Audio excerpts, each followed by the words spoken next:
We tap right here. Ah. In early February, we returned from a trip to Rwanda.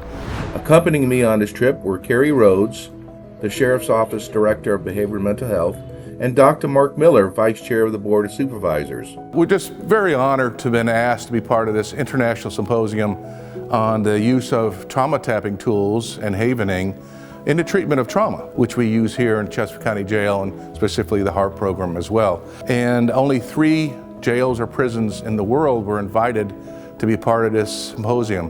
One was a prison out of Great Britain, another was a prison in Rwanda, and the third was Chesterfield County Jail, representing the 3 best programs in the world to treat trauma through the use of trauma tapping tools and havening. Tapping is about hitting energy points. So we're gonna just use the ones we use in here. So first we're gonna start with side of the hand, and we're just gonna tap like 10, 15 times a point. Trauma tapping is a combination of acupressure points and cognitive behavioral therapy and positive psychology all rolled into one. And so they were using it in Rwanda, and they were using it in the UK and using it in different parts of the world where language was a barrier. People in different tribes spoke different languages, and so they just took language out of it. And what they saw very quickly was that people got relief, and people that had great suffering. And we know a thing or 3 about suffering here in HARP. And so it's a very simple tool to kind of turn emotion down in the body and lay a new signal on it by activating these acupressure points at the same time. Under your nose. HARP has not only attained a national audience, we're now on an international audience, and it's got worldwide attention. And I think the organizers of the symposium saw what was going on here. And it wasn't just that we were using tools, trauma tapping, havening, things like that.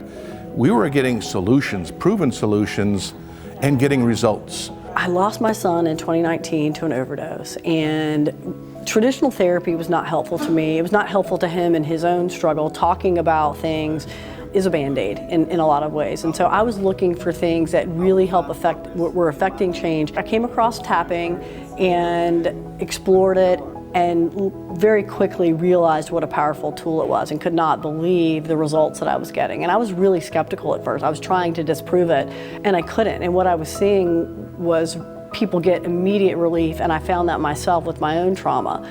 We've had a number of studies done for our program, and we have 2 studies that have shown our recidivism rate is either at 23% or 18%. The national average in this country is 70%.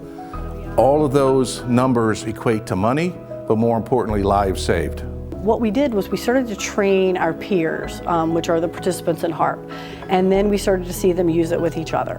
And we realized that that was just as effective as me using it clinically. So they use it peer-to-peer, they use it with each other, they use it when we're not here. And then we started to train, and we used it with our Sheriff's Office staff and first responders. So I've trained firefighters, I just finished regional dispatchers all over the state. And then I recently did a training at one of our senior living communities here in Chesterfield County. And so we've got them tapping away too. So I love that it's a tool that anybody can use. All you need are hands, willingness, and stress or trauma, which we all have plenty of. So I know there's a lot of questions asked of why this international symposium was held in Rwanda. Genocide plays a very important role in that country still today. It left such an issue with trauma with everybody in that country. It probably is the center point of trauma needs in the world today. So that's why this was held in Rwanda. I don't think you'll find a country suffering more with trauma issues than there. If you can imagine, family members killing family members, neighbors killing neighbors, friends killing friends. In this day and age, people who have grown through that genocide don't know who to trust, don't sleep at night. The trauma is so heavy and laden in that society.